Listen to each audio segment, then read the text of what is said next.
And hey, everybody, we're back with another rendition of Conversing with Creators. My name is Jonathan Johnsick. Before we get started, I have a super awesome special guest, someone I've been wanting on the show for a while, even though the show hasn't been on for that long. But before that, there's a great new podcast out that I kind of want to plug. Bob is in Ohio. You might remember Bob France. He was on the show before. He's a writer of 41. He was on episode 2 or 3. I think, but he has a new podcast and he has a Patreon where you can donate some money, help out the show, and get some awesome perks. Patreon.com/Bob is in Ohio, I think it is. But enough about Bob France. I got the amazingly talented Jeff Hewitt, writer of The Ends for Primal Fever Comics here. Jeff, how's it going? Going pretty good. How are you today, John? I'm doing all right. Got a late start, but, got my Coca-Cola. Think I'll be all right. You gotta stop drinking that stuff, man. It'll kill you. I know. I know. It's funny. Was it Greg Rucka? I think was talking on like Twitter. He was saying how he stopped drinking sodas at like 18 or whatever, and hasn't had a kidney stone since. Yeah. I really want to stop drinking them. Yeah.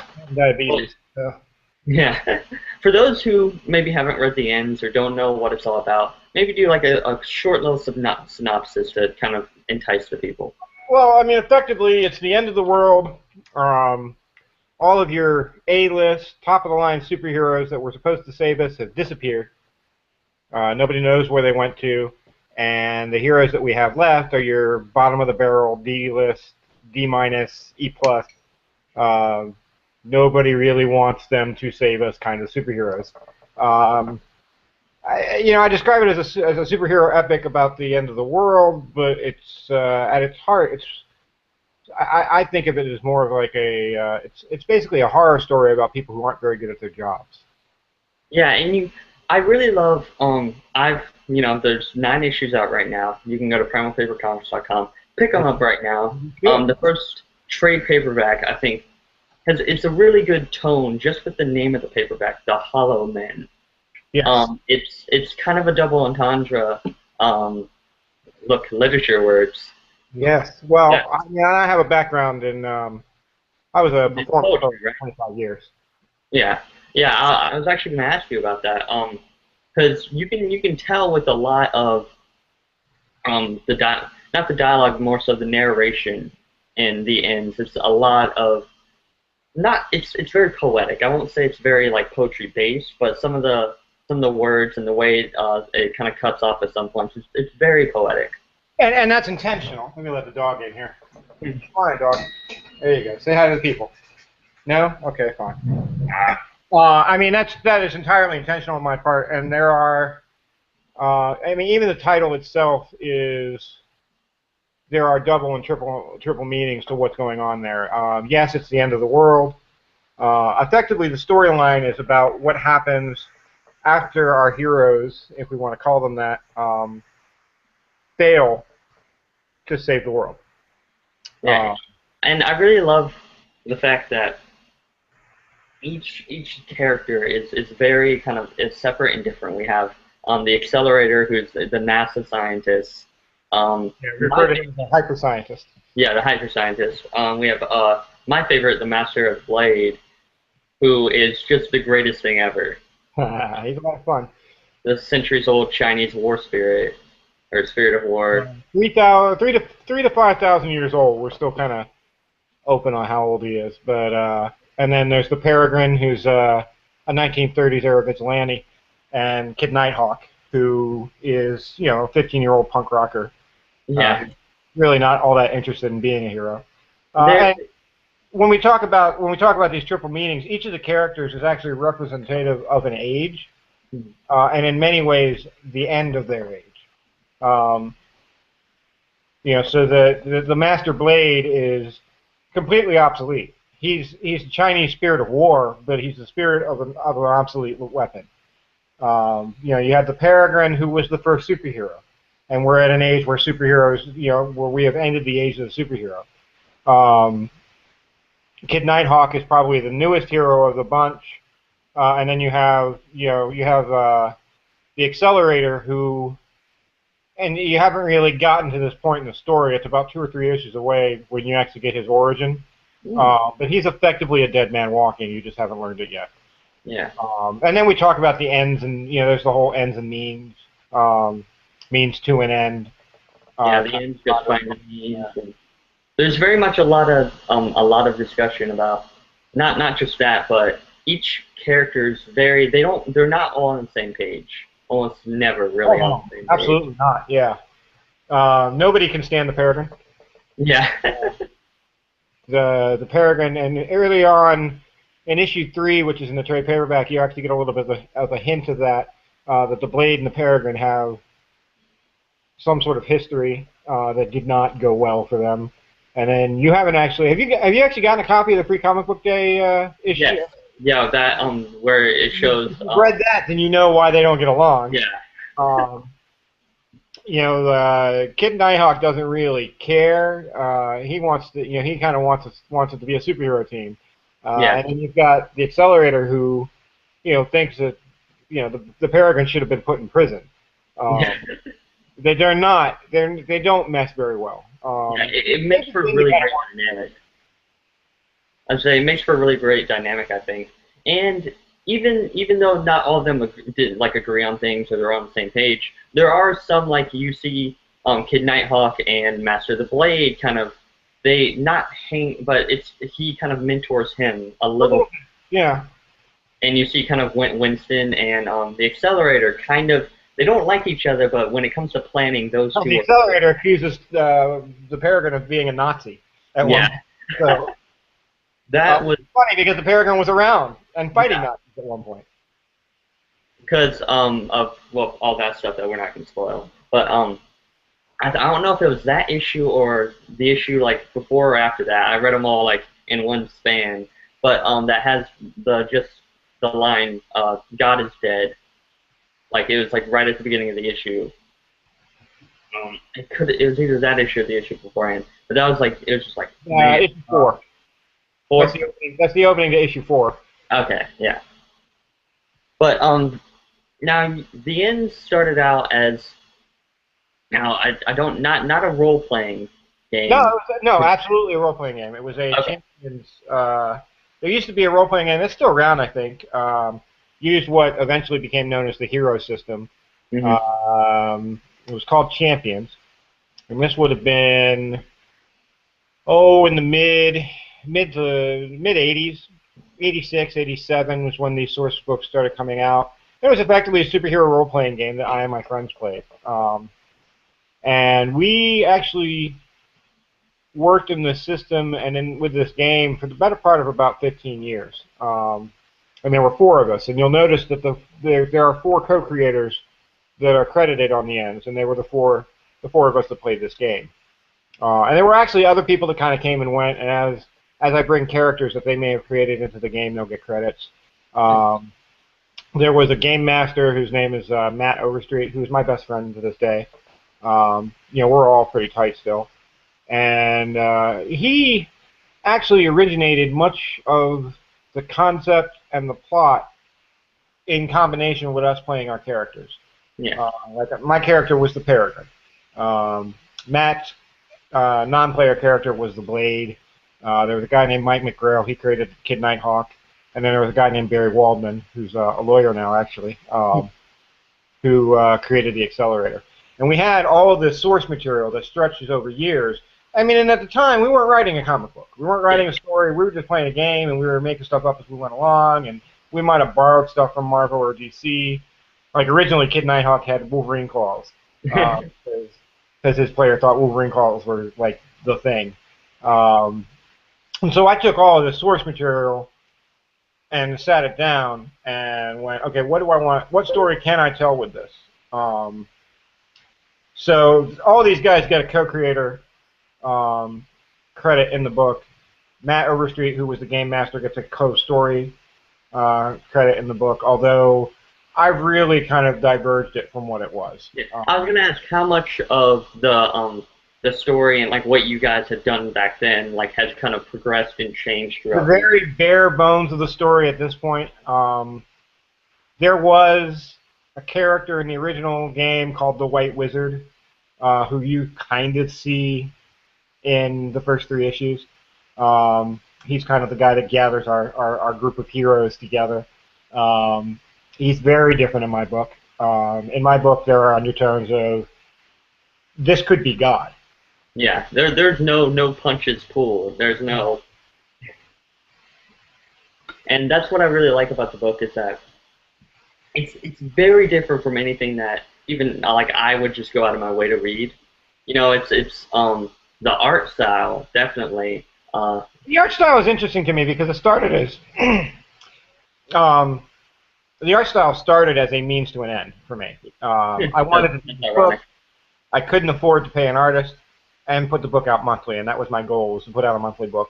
I've kind of slipped on that. I got pretty ill about 6 months ago, and I just kind of recovered from it. But so we're getting back on track. Issue 10 will be out at the end of this month, hopefully, or next month, and then we should be back on a monthly track. But the art is basically, well, I'll let you explain what it is. It's a combination of like photo manipulation, I think, and using, I don't want to say actors, but kind of like stand-ins, and mixture like Photoshop and photo manipulation. And but there are a couple of times, I don't know if it continues in the later issues. I think maybe in the beginning where some of it is straight up artwork. Yeah. So the first 3 issues, and primarily in your first issue,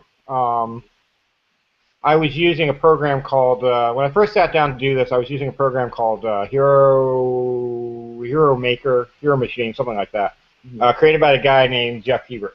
And this stuff, it was kind of nostalgic to use this software to create art with it, because we actually used to use this software way back in the day on our Intel 286 processor machines to create what our characters looked like. And for you, if you're not familiar with the program, it's basically a paper doll style program. You got arms and legs and hands and faces and all sorts of different costume elements, and you can mix and match them, and you generate a character. And I wrote Jeff Hebert when I started the book. I said, hey man, we used to use this all the time back in the day. I'm doing this comic book, and I want to use some images that I've created using your software. Is that cool? Yeah. Mr. Hebert was very nice and wrote me back and said, yeah, it's fine, looks good. Just include a link back to the software, somewhere in the book. And so for the first, the first 4 issues I used it to create covers. I think I only actually used art on the inside pages from the first issue. Yeah. And then I went to an entirely photo manipulation. And I like the phrase actors. See, I was a theater BFA theater performance directing major in college. I've done some work with film. This is very similar in many ways to shooting a film. Yeah. There is a very cinematic scope to what I'm doing as far as how that artwork comes out, and especially in the first couple of issues, because the first issue is almost devoid of anything but tone. It's intended to be confusing, and it's more about how things feel than necessarily what's happening, what's going on. And then that begins to kind of solidify so that by the time you get to issue 3, to the end of issue 3, it's much more plot driven. And then we push into story arcs. But yeah, actors is a good word. It is entirely, I have cast people in the parts. I do the photography for the parts, and then I do a photo shoot about once every 3 or 4 months. And I bank like 1,000, 2,000, 3,000 images of the people that I have, and then I coast off of those images. And I make them. I'm like, I'll be there with the camera, and I'm like, all right, look happy. Okay, look mad. All right, look down, look sad. All right, fall down on the ground. Whatever. Here, hold the sword. I was gonna ask. I was gonna ask if you guys did like a strict or is this like a reading? Or are we all like sitting down, or is it just like straight, as in like? It is actually straight photography. Okay. I will choreograph some fights sometimes, and sometimes I have an idea of what I'm going to want. Anytime that I do any sort of, issue where there's a fight, I have to. It's much more difficult because I'm working with people who are not, trained actors, are not really trained models. They're just people I know, like cast parts. And so, like, so one of these, like issue 10 is almost completely a fight issue. And it's just one of the reasons it's taken me so much longer to get this issue out. Issue 6, there was a lot of combat, although, and sometimes I'll use like stock, I'll pay like $1 or $2 for a piece of stock photography and then heavily manipulate it. You see some of that in the Paragon, you know, but there's a lot of the art was originally really just the only way. This is the only way that I can create art. Like I can draw, I can sketch, but it takes me too long, and it's really not my primary talent. I'm much more of a writer than I'm a visual artist, and in the traditional rendering by hand. I understand compositional elements. I understand, because of my theater training and film training, how to frame a shot, and so I'm using that in the photography, and then I push that into Photoshop and really kind of mess with it and try. You know, my goal is to actually try and make it look like it's painted or it's drawn. And sometimes I succeed, and sometimes you can tell it's a photo. It really depends on the quality of the photo. And I think I'm getting better at it as time goes on.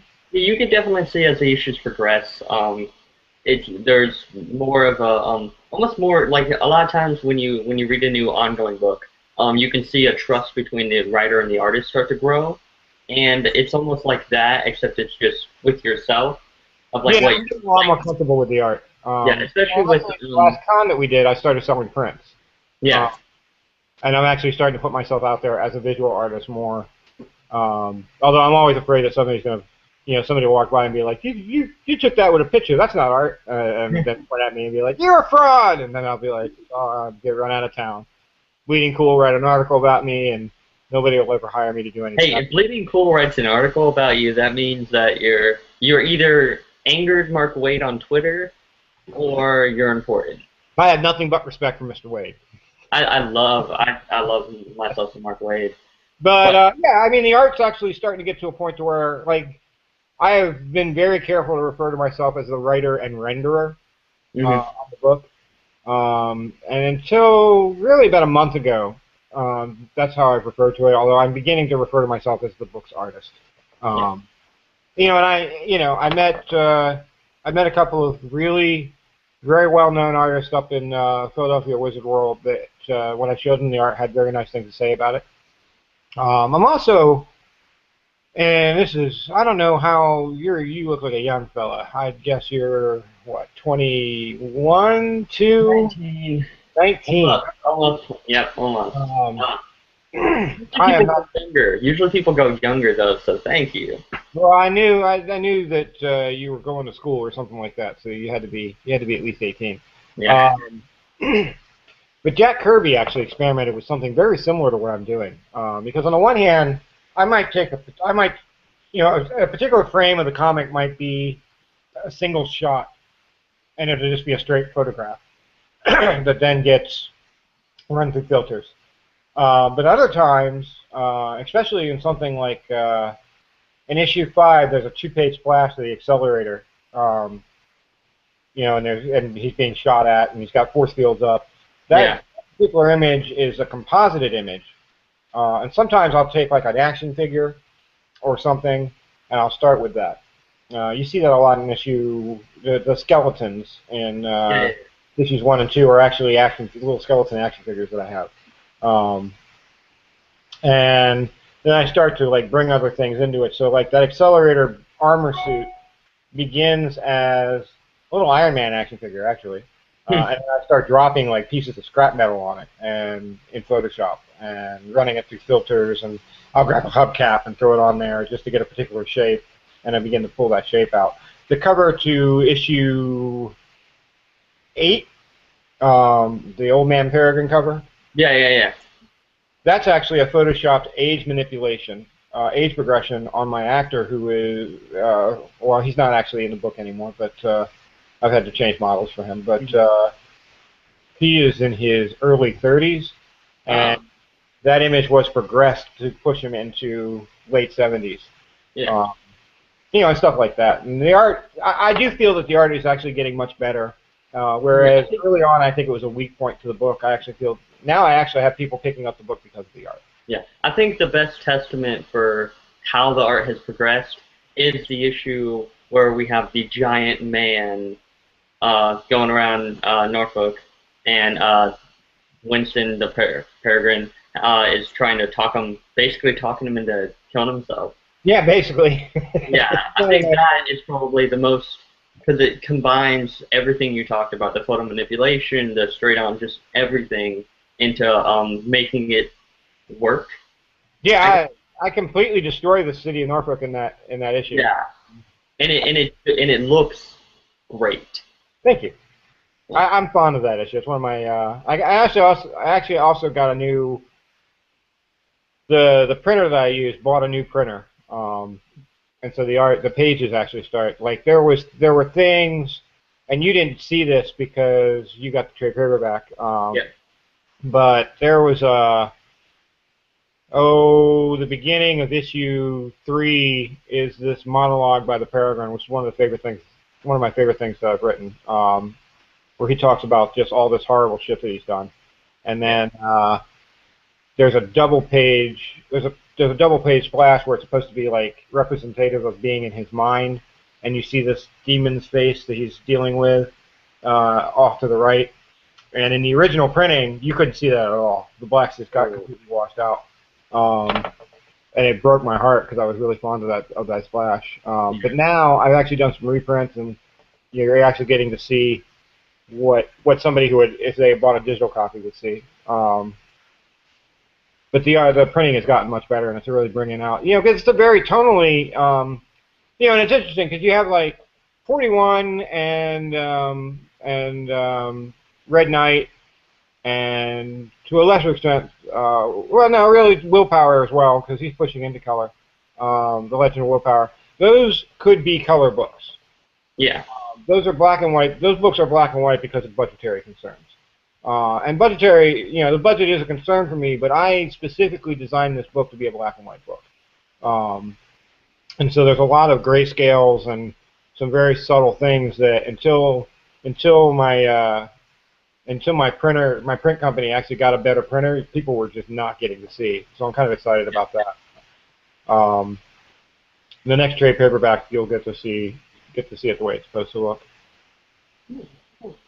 Yeah, and I really, like you said, you envisioned it as a black and white book, and you can really tell because even like, you see the accelerator on one of the covers, and he colored it as you see the red suit, I think? Like a burgundy. Burgundy, yeah, but that's not necessary.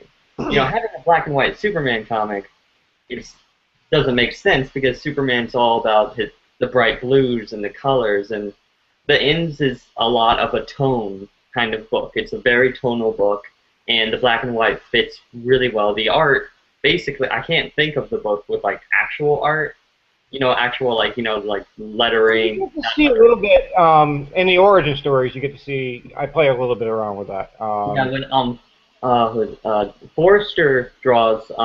Yeah, Forrester drew the Peregrine origin story, which is a completely silent comic until the very end. I got Shiloh Penfield to do. Yeah, that was the other person. Blade's origin story. Coming up, I think around issue 12, you're going to actually get to see the origin story of the Accelerator, which is being drawn by Vince White. Oh, nice. And I am talking to an artist about Kid Nighthawk's origin story. She hasn't actually agreed to do it yet. I've got to get her a script, so I probably shouldn't actually say her name. But his origin should be coming out around issue 14 or 15. Okay.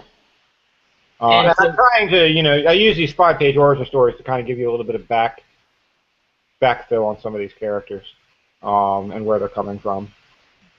Yeah, I was gonna ask you when you decided to do that, like put them in when you decided to. Was that like a strict? You knew you were gonna put these back page. Oh yeah, no, it's very specifically. Forrester actually, he's a pretty busy guy, and it took him a little while to do those 5 pages. And it actually delayed that issue coming out because I didn't want that issue to come out without that origin in there. If you look at issue 5, which my personal favorite issues are 3, mostly because of the pacing. Yeah. Um, and that opening monologue by the Peregrine. Issue 5, I really like because you actually get to it borders on a horror story. Yeah. And I very specifically wanted, because it was a Blade centric story, I wanted his origin there. Issue whichever issue it is, it's going to have the accelerator in. It's also an accelerator centric story. Um, he'll actually be on the cover for that. So yeah, and then the Kid Nighthawk ones. Yeah, I want them to be in there because getting their origin at that point helps you Yeah. get a better sense of that character and care a little bit more because you know a little bit It more. informs the story that is being told in the main part of the issue. Yeah, absolutely. Yeah. And But that's completely intentional. yeah. And the ends is a major part of Primal Paper and what you're working on, but that's not the only thing you're working on. I am working on another book, but it is very slow. Yeah. Is that the not Roman, but it was the greater sign 3 or I what was refer it? I refer to it in my head as less than 3, but it's basically the internet emoticon for a broken heart. Yeah. Um, and I'm not. Originally, I had intended it to be kind of a Sergeant Pepper's Lonely Heart Heart Club Band kind of book, Yeah. where it was an anthology of bad romance, not romance gone bad Yeah. stories. And I was playing around with this because romance used to be a huge genre for comic books in the 40s, 30s, 40s, and 50s. There was a point where there were more books about true romance stories than there were about superheroes. Yeah, me and Brad Burdick from the last episode, he's writing Billy the Pyro. He was talking about writing he was going to start a new like a romance comic, and we were talking about how Marvel basically made their name on romance Oh comics. yeah, Millie the Mongol and Stan Lee was writing them for a while. Yeah, But I don't know. I don't really know what it's going to be yet. And originally, I intended to get a bunch of different artists to do it, and I ran into some trouble. I ran into some trouble with that. I thought about doing different writers, but then I ran into some trouble with that. And then the impetus, there was a propelling reason for me to write the book um, as Romance Gone Bad at that point. That's not really as relevant right now. yeah, Um,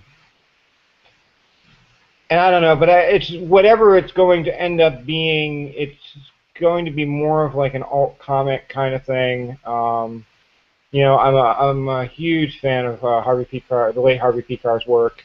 hmm Um, I'm Ghost World, not which isn't Harvey P. Carr, but I'm a fan of that kind of Love and Rockets. yeah, Um, and then and I came up. There was a point where those were the books that I read, and I kind of want to do something, Strangers in Paradise or Rachel Rising.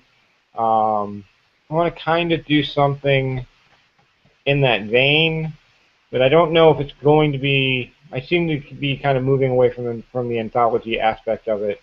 Um, it may be end up becoming my version of American Splendor or something like that. yeah, But I don't know yet. I'm still kind of. I may actually draw it. I may hand draw this one, which will take me much longer to do yeah, because I'm very slow. Traditional art takes me a while. Um, I don't know. I've actually written the first issue, and it's sitting on my laptop, yeah. and I go back and look at it every now and then, but it is absolutely taking its time to be born.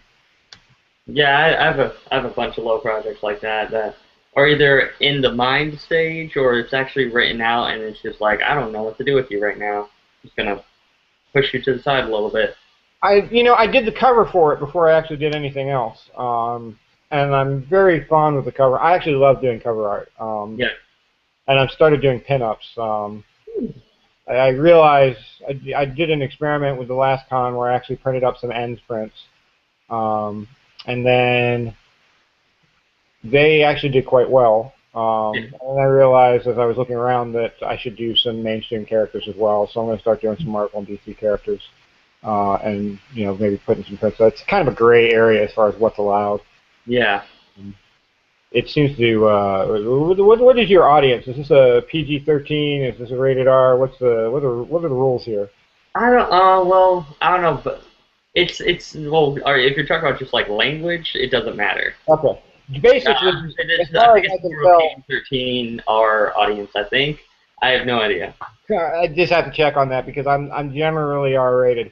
Hey, well, Bob, you did more than Bob did. Bob was just going around fucking. And I was just like, okay, yeah, that's cool, Bob. But As far as the fan art community or the semi-pro fan art community, you can get away with anything as long as you don't have Batman and Superman fucking. yeah, As long as you don't like traipse into and don't fuck with the mouse. They will come and shut you down. But it seems like as long as you're not portraying their characters in a negative light, they just kind of ignore you. yeah, We're going to see, but it's honestly selling the prints is actually going to help me finance the book. yeah, Because the profit margin on the prints is fantastic. Plus, I'm really kind of interested in putting myself out more as a visual artist, or not necessarily more, but putting myself out there as a visual artist. Look, I do this visual art, and I don't just do my book. I do these other characters. I might be interested in doing, another book down the line. There is, Jack Kirby used to do something that's similar to what I'm doing. yeah, He did collage work with the technology that he had available at his time. But I kind of don't doubt that if Kirby was alive today, that he would be using Photoshop. yeah, Simply because it's fast. And Kirby was all about doing whatever it took to get fast. yeah. That man penciled and ink like 3 pages a day. Nobody does that anymore. Kirby's the king. Kirby is the king. But I don't. Yes, he absolutely is. I actually just picked up a Kirby book today. It's something the Spirit World, some sort of unreleased magazine product, and in that there's actually some of this collage stuff. That's not all that dissimilar from what I'm doing with composite work in Yeah. many ways. Maybe a little bit different here and there, in that he was more kind of experimenting with the form. But he does in that book use it to generate pages of content in which something is specifically happening. He does use it to try and get a sequential art kind of feel going on there. I lost the train of where we were, so you'll have to bring me back. Yeah. Oh, you're talking about selling prints and such, and starting to put yourself out more as a digital artist. And actually, because the last con you guys went to was it Wizard World? Well, that gets tricky. Because you guys have been going everywhere recently. You guys have been hopping con to con. So Primal Paper is. We're not a traditional publisher. We're not like the Marvel bullpen. If we're like anybody, we're like Image, but without the money. Yeah. And Image, Image had a big influx of money when they first got off the ground, and we had to get off the ground without that. And so, I mean, originally Primal Paper was a guy by the name of Mike Federale. He did a book called Skyrocket. Yeah. There was Vince White, Legend of Willpower, who Vince created the logo, and I think he may have actually coined the name Primal Paper. I think the story is it was like Primal Tiger. I wasn't around for this. Yeah. And then Bob was there with 41, and then Justin came in, and then Mike Federale decided to pursue other ventures. He's actually running a Comic-Con. Mike's a very dynamic guy. Yeah, Tidewater, right? Yes. And he's, it's just very difficult, I think, for him to sit in one place. Yeah. He had other things he wanted to do, and then Forrester and I both came in roughly around the same time. Justin and I have actually known each other since high school. Yeah. And amusingly enough, while I was role-playing with my buddies and we were creating what was going to become the Ends, he was actually working on Red Knight around the same time. Yeah. I actually drew an early version of the character. I may have actually been the first person to actually draw the character other than Justin. which was kind of You funny. didn't get your name on that book. You didn't get a co-creator credit or No, something. no, no, no. It was entirely. I think he might have been called. I think he might have been the Desert Knight back then. Yeah. Um, I know. If you guys want to know the whole story about Red Knight, go back and watch the interview with Justin Castelli. oh yeah. Good plug for a previous. Yeah. Well done. Um, so I mean, but if you look at Primal Paper, we kind of have these, Forrester, who I don't believe you've talked to Forrester yet. Yeah, Forster's a very elusive man. Forrester is kind of our Steve Ditko. Bit eccentric, very talented guy. Great. I actually think he's as fine a writer as he is an artist, and I think he's a very fine artist.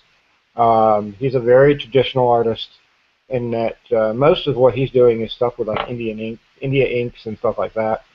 Um, there's a very kind of retro feel, but he's a little bit quirky, and he reminds me of Steve Ditko in some ways.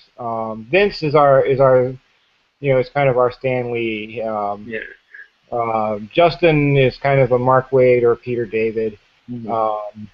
And I'm really the Alan Moore, Warren Ellis of the group, in that I'm kind of off, kind of a little bit further off to the to the Verve or whatever in what I'm doing, and doing things that are a little bit more punk ethos, I think, a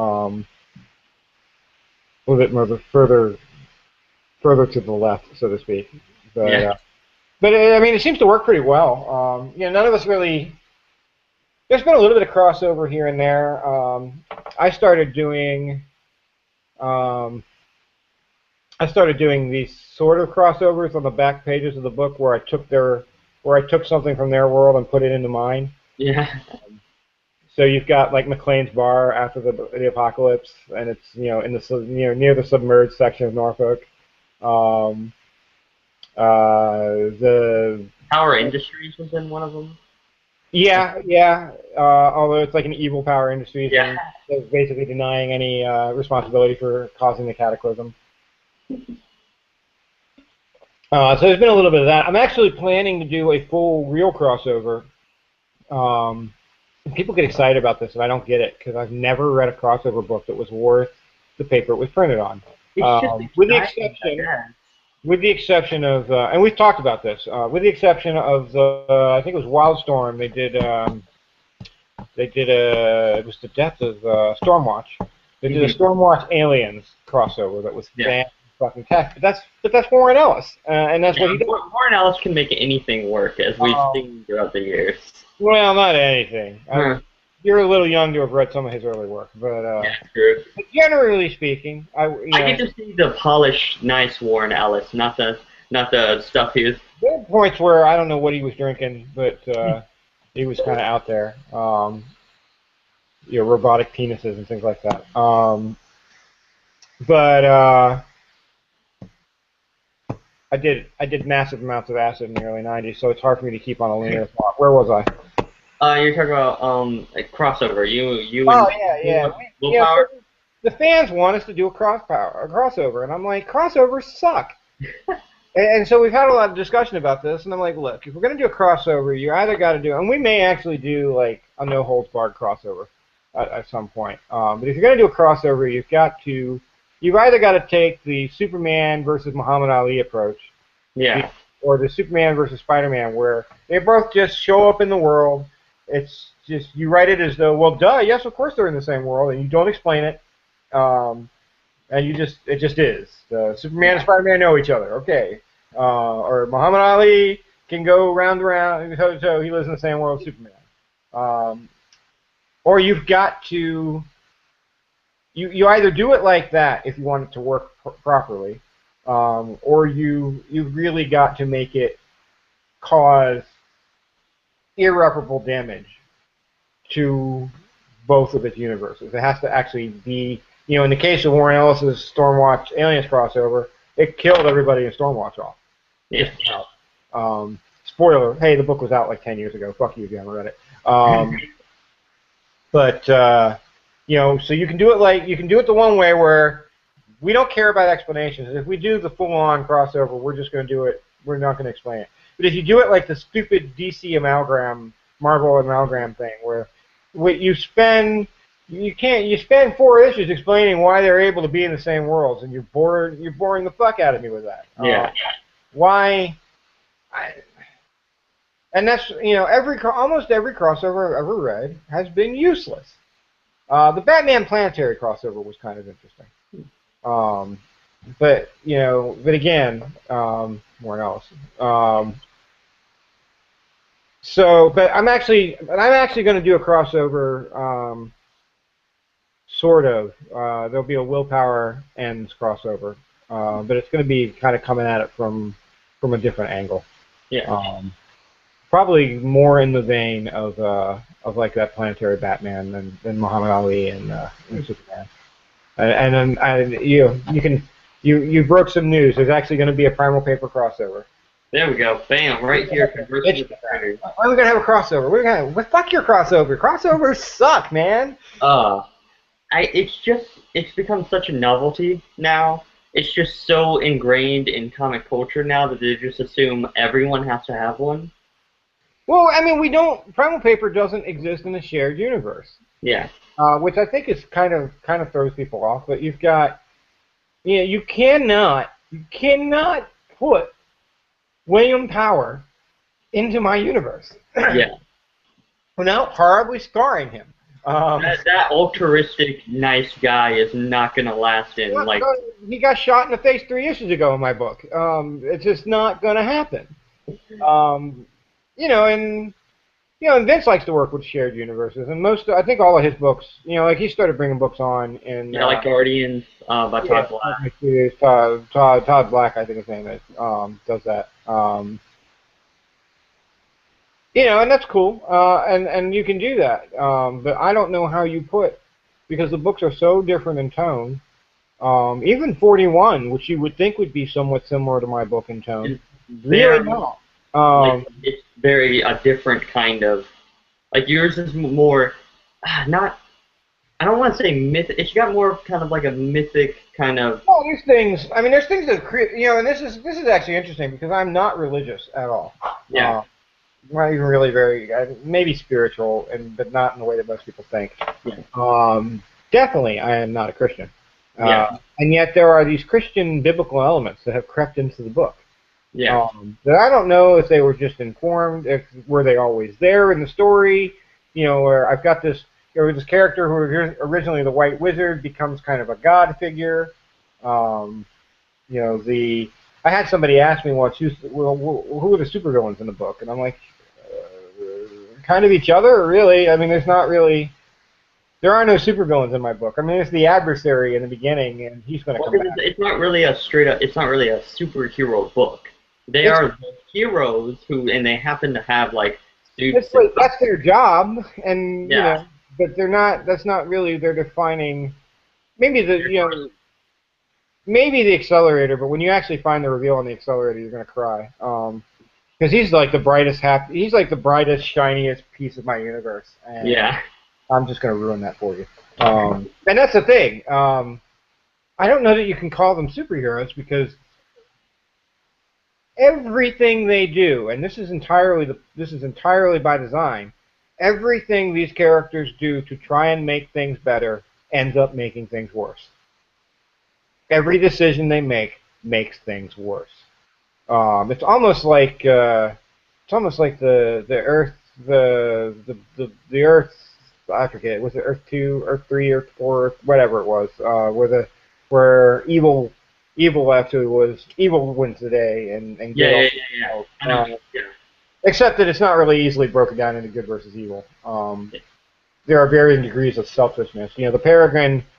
I don't know if I use this actually in the book. I know I used it for a promo in the book. There's a line from the Peregrine where he says, there is no hand that frames the symmetry. Yeah. We are reactions to reactions. And none I think that's actually in the book. Yeah. I remember reading that, but might have been at the end of his solution to saving the city from 900-foot tall man was to tell 900-foot tall man, look, there's no way you can survive this. Kill yourself and save yourself the indignity of dying in the city and killing everybody else with you. And that's not a heroic. At what point did Batman try to convince the Joker to commit suicide.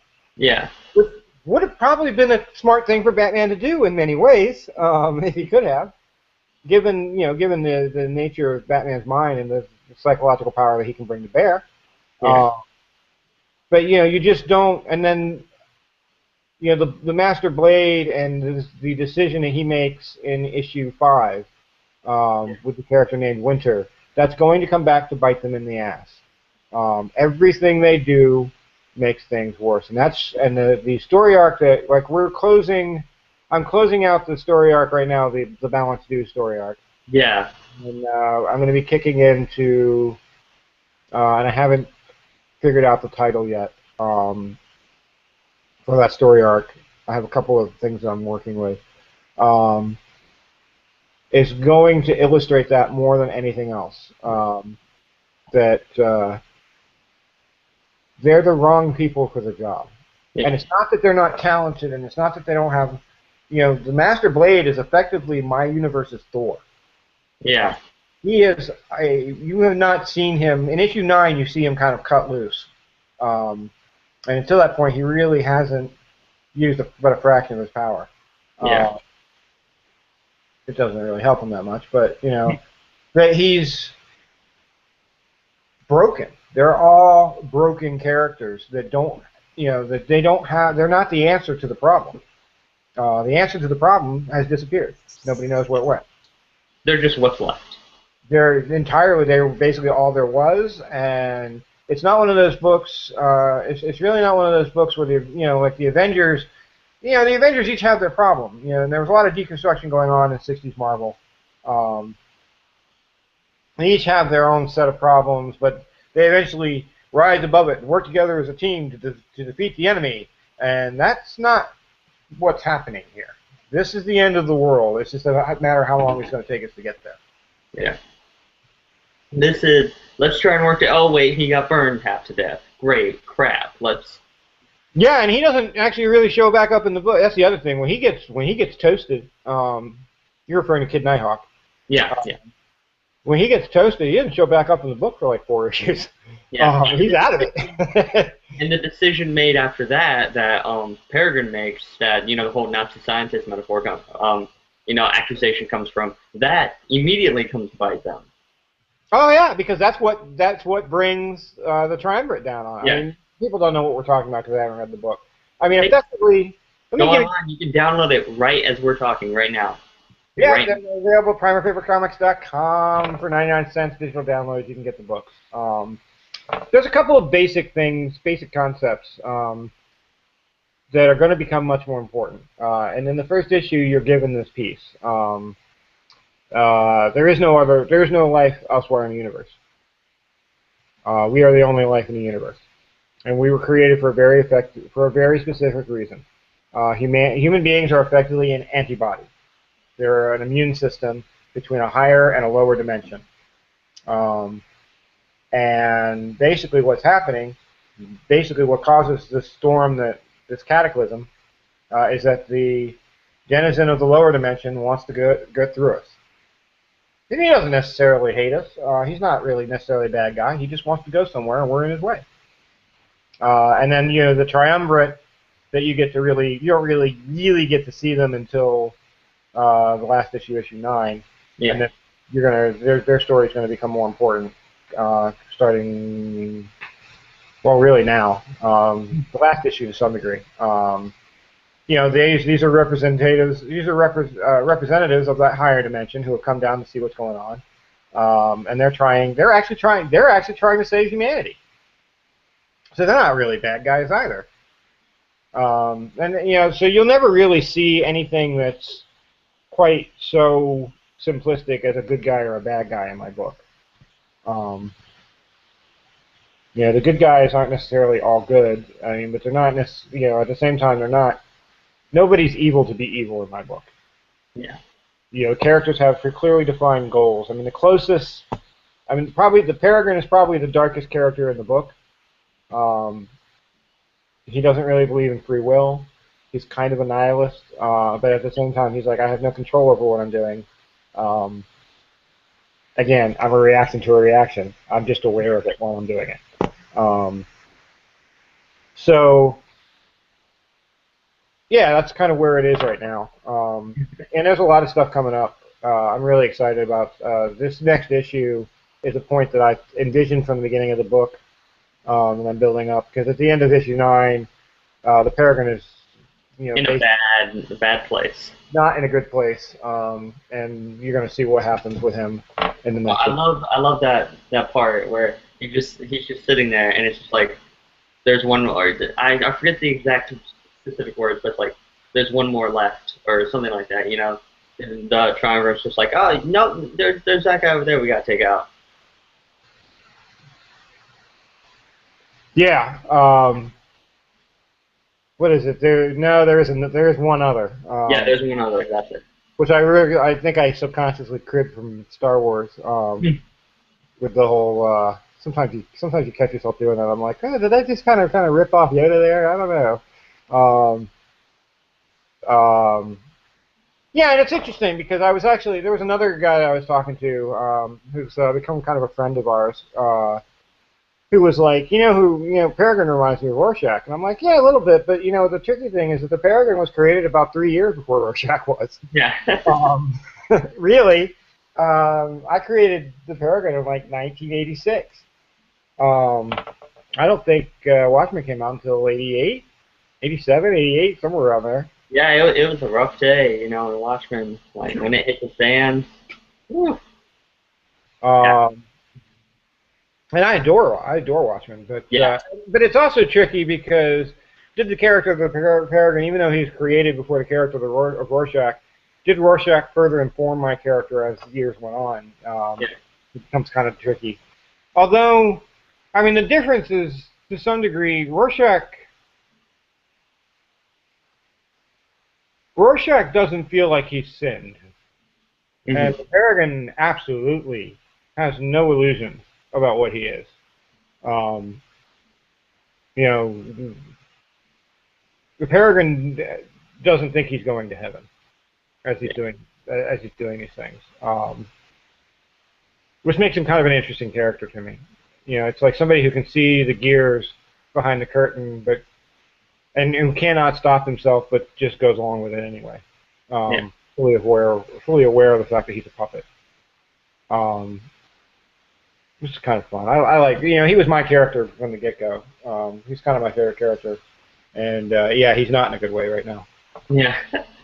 And the great thing about this, like, just the series in general, of, like, the ends, and what I really like to show through these interviews is that talking to you, talking to Bob, talking to Justin, it's all about sticking with your ideas, but also allowing them to grow and change until you get to the point. I mean, I have the book plotted out for 72 issues. It's plotted out in my head from beginning to end. I know what the end is. I have a middle plan. There's a point where the book won't actually contain any of the main characters, and it will be a manga book about a Japanese scooter gang. Which is going to be tricky because I need to actually hire a manga artist. But for about 6 issues, it'll be a manga book. And I'm going to do my take on Venus Wars, which is a little bit before your time, probably. Yeah. In Necro Tokyo is what it's called. I'm very fond of Necro Tokyo and can't wait to actually talk. You get to see what's going on in the rest of the world while we're in, Well, right now we're focusing on Norfolk, Virginia, but it will expand, and you'll get to travel some and see how this is affected elsewhere. You eventually get to find out where all the heroes went. There's also the question, what happened to all the supervillains? Because we haven't seen any of them either. Yeah. And it's listed. It's... I generally have things plotted out pretty tightly, but my creative process allows for some organic stuff to happen. The winter storyline, the winter, which is effectively winter, even though it's part of a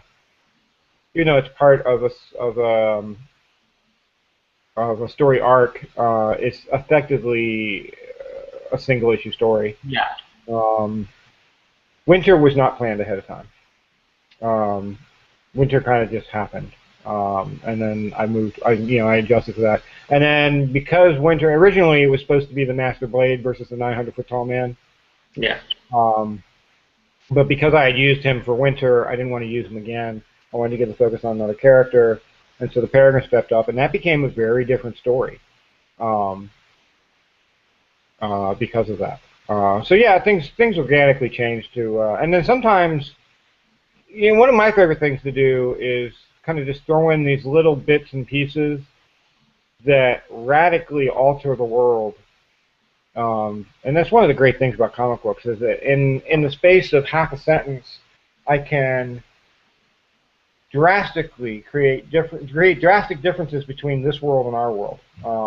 In the Free Comic Book Day, it's done by referring to President Taft. Yeah. Or not Taft, Thomas. Yeah. Or Thomas Dewey. President Dewey. There's a line where the Blade refers to being a general in one of Christ's armies. And you go like, wait, what? Christ had army? Yeah, of course he had. And then things happen. That's so much fun. And a lot of times that's completely not planned. It'll just pop in there when I'm writing. Oh, hey, wait, that changes things. In the Ends world, World War II didn't end until much later. That war dragged on quite a bit longer, probably as a result of FDR not being in charge. Yeah. There is some alternate history going on here, which again makes it difficult for any sort of crossover in a shared world. I think we're going to do. We've kind of thought about big robot story. Yeah. Where they all just fight a big robot, and we don't really explain why they're all in the room together. We just have them beating up on a robot. Okay, that's that was that. That was our crossover, kids. Just trading back and forth. And I'm absolutely trying to use poetry. In the very end of issue 1 is actually like a 4,000-year-old Chinese sword cone. It's an alternate translation that I did, but when he talks about about the Winter's Edge, and he's basically talking about dying, although the Blade can't die. So yeah. The titles of the individual issues are all references to poetry. They're all a line from some poem somewhere, and if you know the poem, it actually gives you a hint as to what's going on. Which is kind of fun to do. Yeah. And sometimes like little snippets of poetry will fall into their language or things like that. You're going to get to see. There'll be a bit from Tennyson, Alfred Lord Tennyson's Ulysses will be in the Accelerator's backstory, which is going to be fun. He has the favorite, and I can't really tell you it because it hasn't happened in the book yet. But his backstory is one of my favorites. So we'll have to talk again after that, so I can get your reaction on it. Yeah, definitely. I'd love to have you guys all back on the show if I keep on doing it. The thing is just like finding the time and then finding the guest, and then just wrapping that around. Yeah, I'm a very because I'm a performance poet, and I still do that some. I'm a musician. I just started a band. Occasionally, once in a very blue moon, I'll act in something. Yeah. I'm a single father. So yeah, man. And plus I have a full time. I'm a small businessman. I'm a self-employed freelance web developer. So yeah, time is. You actually caught me. I'm up in Richmond right now doing some work, and didn't have anything like on me this afternoon. But it's very rare. Yeah. So I guess starting to kind of maybe wrap this up a little bit. Primal Paper. Well, talk to me about your book, man. Huh? Talk to me about your book. I know you do a book. What's up with that? Let's see. The first issue is still being worked on. What's the title of it again? Because it looked kind of interesting to me. The Monogamous Adventures of Edward and Pepper. It's, I got Brandon Washington as my artist. I found him on Tumblr. Cool. Super talented guy. He is coloring and lettering right now. I have a 5-page preview up on the Facebook page, facebook.com/Edward and Pepper, I think it is. Yeah, I'll go hunt for it. I think I saw the cover or something like that. Yeah, I'm sure. I know Justin has like talked about it a couple times and like liked and shared some stuff. But it's basically kind of like it's about like college couple Edward and Pepper as they deal with a superhero world and mundane. I wanted to bring back relationships to comics, especially superhero comics, because a lot of mainstream superhero comics have either pushed the idea of a relationship aside, or they break up relationships, or they just don't want marriage or anything in a comic book. No, they the powers that be in the big two generally view it as look, 12-year-olds buy this book and they don't want to see married people. Yeah. Okay, I guess. I mean, I don't see a lot of 12-year-olds buying comics these days. Yeah, every time I walk into a comic book store, it's a bunch of guys either my age or right. We're the ones supporting the industry right now. We're the ones buying the books. As far as what happens, the 12 and 13 and 14-year-olds are going out to see the movies of the books. Yeah.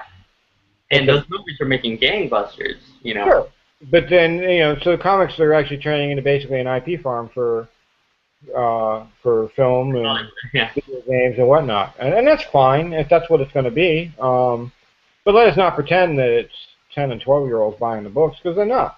Yeah. Not to say that 10 and 12-year-olds don't buy books. I mean, I buy comics for my kids, but I'm not the one buying them for them. Yeah, it's not to say that they shouldn't. It's not to say that we shouldn't make books for them. But I mean, we should. I don't think it should be this, but I don't think it should be the standard in the industry anymore. It's not 1945 anymore. Yeah, it's the same thing with novels. I mean, there's young adult fiction, and then there's there's room for everything, and that's the great thing about comics. There's room for all ages books. There's room for hard or mature books. Sure. Yeah. So I mean, so when do you expect your book out? Where are you with that? And what's your plan? I'm expecting the first issue to be finished this month, I think. And right now it's just kind of as on Brandon's schedule, as he's able to color and letter. First, I think we're going to do it black and white, but he showed me the cover in color, and he said that he could do the rest of the book color, and I said, after seeing that, I was like, yes, if you can do it, and if you want to, I would 100% love the book to be on color. So I think that's why it's taking a little bit longer than I thought it was going to. Are you doing a print or digital release? Huh? You doing print or digital? I'm gonna do both. The print, I did a Kickstarter for the first issue, and so I'm gonna have to send those copies out. I'm probably gonna use like Kablam or something, Kablam printing or something like that, because I don't really have to. Or Print Ninja, or CreateSpace, depending on how big of the book is. Like a trade paperback in CreateSpace can be profitable if you price it right. Yeah, it's only like I think it's 20 pages actually, not even the full 22. So I mean, you're looking at what, about $3.50 or so in Kablam with an ad on the back. Yeah, probably. That's the 4. Yeah. Huh. Yeah, and I've like done the whole submitting route. That hasn't really turned out too great. No, nobody wants submissions. Look, man, and I'll tell you, I'm a grown damn man with a writing career that is established, and walking into the room, getting a meeting with these guys is forget it. They don't want to talk to writers.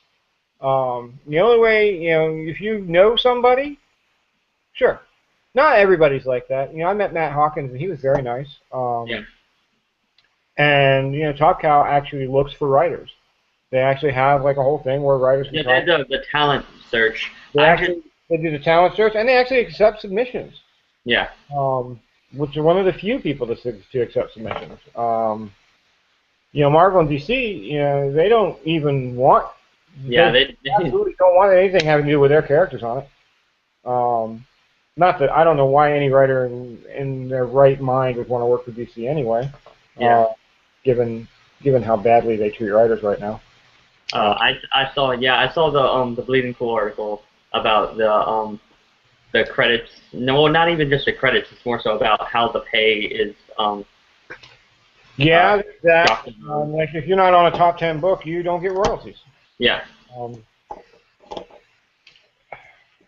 You know, and it's a very short-sighted view, and maybe why DC's movies haven't been doing as well as Marvel's lately. I don't know, but not that Marvel's writers are getting paid for the movies, and quite frankly, I think Jim Steranko is probably owed something. Yeah. I love Steranko is. Do you follow? I don't know how much you use Twitter. Yeah, I actually, for a while, I was actually trying to get him to do some art for one of my books. Yeah. Oh yeah, I remember that. I was trying to get him to do the art for my annual that I've got coming out eventually, but he was too busy. Yeah, he's too busy doing like weird stunts and like doing Houdini He's a things. crazy dude, man. I mean, he's Steranko is like the real. He's like a rat packer. Yeah. He was at Heroes Con last year, and I didn't get to meet him, but I basically I met these two guys who were doing an indie book. Forget it. I forgot what the name of the book was, but for about 20 minutes we just talked about Steranko. And yeah, you can talk about Steranko all day. If you're not following Jim, look, if you're not following Jim Steranko on Twitter, you're freaking missing it because the man is goddamn brilliant. If maybe not a little bit nuts too, but whatever, it all goes together. But no, you're absolutely doing the right thing by just doing your book. I get people all the time. They're like, how do I do this? I'm like, fucking do it. Well, but how do I just fucking do it? Yeah, and that's what I wanted to do. This series I've been doing. When I started out, you couldn't do this. Yeah. When we first had our ideas, you couldn't do this. The state, there was no print on demand. Yeah. We would have had to do. We would have had to print like 5,000 copies, which is just not financially viable as an independent. To some degree. I mean, you see Vince is trying to get into Diamond now. He's working on a plan to get into Diamond. And I wish him luck. I don't really ever see my book being Diamond distributed. Yeah. I'm building an audience one person at a time, mostly at the cons and through word of mouth. And I get a few more readers every con I do, which is why I do the cons. That and I love talking to people about the book.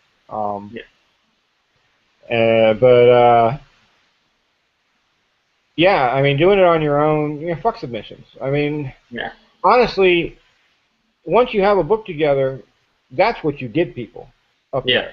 If you want to talk to, like, I met, and I don't know if he still does this. I don't know if he's still in this position at Marvel, but I met Mr.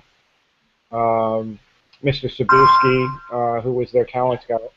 And he's like, can't look at anything for writers. It's tough for writers because we can't look at anything that has to do with our characters. And I'm like, well, I have my own book with my own characters. He's like, oh, I can look at that. So, I mean, if you want to get into a door through that, do something like that. Where are you? You're in like some like. I'm in great state of Alabama. Where, Alabama? Yeah. That's all basically like, no offense to anybody that's from Alabama, but in my mind, that's all like basically just, it's like a big black spot on the map that says basically fucked. It's not. I have There's one comic book store that's not even technically where I live. It's like 5 minutes away. And then I have a Hastings, which has more comic books than the small comic book store. Wow. Yeah. And what is Hastings, like a Borders? It's like that. Like a bookstore? Yeah, it's like a book, and you're not really getting single issues there. You're getting they have trades and they have single issues too. Oh, that's nice at least. Yeah. I mean, until that goes out of business because the internet is destroying books. But yeah. Well, I'd move out of there as soon as you can. Yeah, I'm definitely not like staying here for the Not rest that Norfolk, Virginia is like the great mecca of comic books either. Although, we've got something going on here. But the great thing about the internet, Yeah, no, this is entirely like we're entirely able to keep up with Bob because of the internet. Yeah. And I've known Bob. Since he was like 17. Bob used to hang out at this coffee shop that I used to hang out at, and just do stupid shit. Yeah. Bob, you know how he is. Bob's hilarious. I love And then he Bob. got a job doing stupid shit on the radio and being funny. And you know, and he's a funny guy. And I love 41. I mean, I like all of the books. You know, and that's one of the things that I'm pleased that I can say, because I'm really not the guy who, if I couldn't say that, wouldn't say the other thing. But I'm generally pleased with the books that are in our little publishing outfit. I think they're all quality books, and yeah, maybe not the same, certainly not the same in tone, or you know, certainly There's something for everybody, I think. Vince and I have a very different. Vince and I have very opposing views on what a comic book story should be. Yeah. You know, but that's okay. There's room for that, and he's doing quality work. You know, working within that whole kind of icon myth equation thing that he's working with. The characters would fail that immediately. But yeah, man. No, my character's. You know, I'm totally anti-formula. But I see what he's doing. And I see what he's. You know, I get what he's saying. I just don't agree with him, and that's fine. But there's room for that. There's room in that band of creators. So I mean, once you get your, you know, honestly, man, digital is fine, but once you actually get your book to print, it becomes a real thing. Yeah. You will not believe the difference. I mean, there will always be people who basically look at what we do. Well, you're basically self-publishing. Well, okay, yeah. Well, that's not real. Okay, well, fuck you too. Yeah.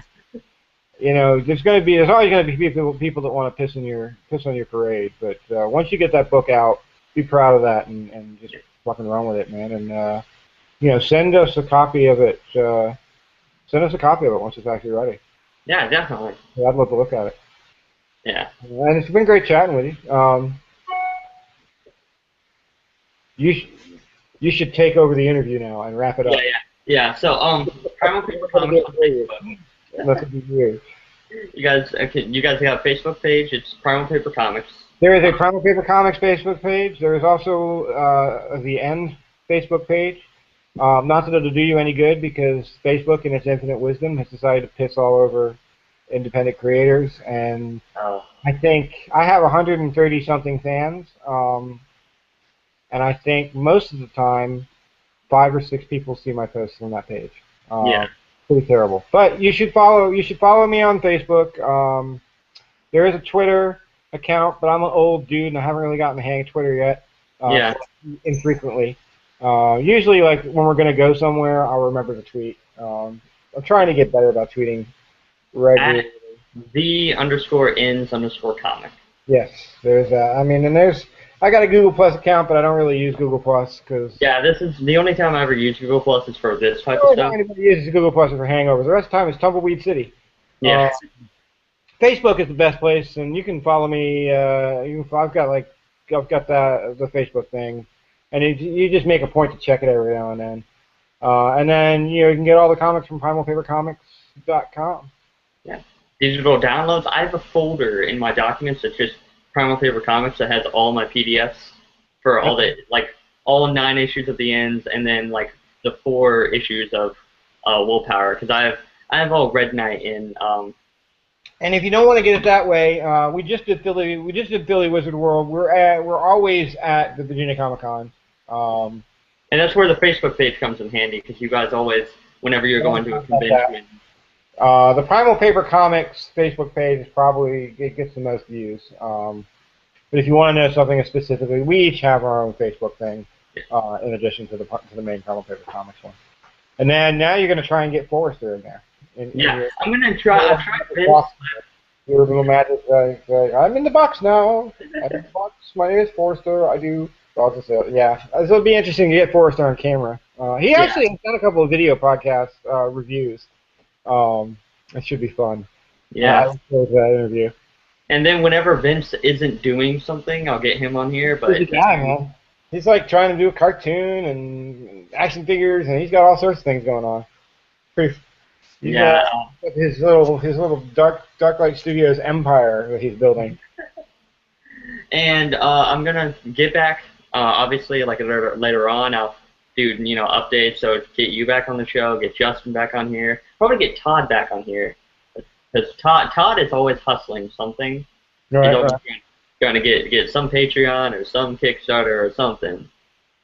But Yeah, I'd say after the next story arc, which should wrap up around issue 15, you'll probably we'll want to sit down again. yeah, definitely. 'Cause And I then think you'll have- I got my first issue, hopefully coming out this month. I say tentative release date of this month yeah, because I don't draw, so I definitely when it's done. yeah, and I'll be sending it off to see. The reason I do these videos isn't because I like to, but it's so I can get on these guys' good side, and then when I send them my book, because we have a whole lot of support for each of our titles. Man, Primal Paper is effectively everyone is on their own, but we can hang out together while we're on our own. We're all broke. I mean, I have a decent day job, which generally funds my comic, but even that, I'm a freelancer, so there's good months and bad months. We're all, we are not Image with the big deep pockets. We are not Marvel getting bankrolled by Disney. We live and die on whether or not people buy our books. So if your book is good, I want to read it, and maybe you could be part of Primal Paper down the line. Who knows? I don't know what you get for that. I think there's a keychain. I mean, we do the cons together, and those are fun. Yeah. Although we've never actually had a point where everybody in the company has been at one place at one specific time. Being really close to Tidewater Comic Con, we had 4 of the 5 there, but Forrester didn't make it. Yeah, Forrester. But yeah, man, it's excellent talking to you, and yeah. I look forward to seeing your book. And to the people that watch this podcast, John's a good guy. You should watch more of them. So, peace out. Thanks. So, and also, my Facebook page, facebook.com/EdwardandPepper. I'll be back again probably next week with Hansel Moreno, I think his last name is.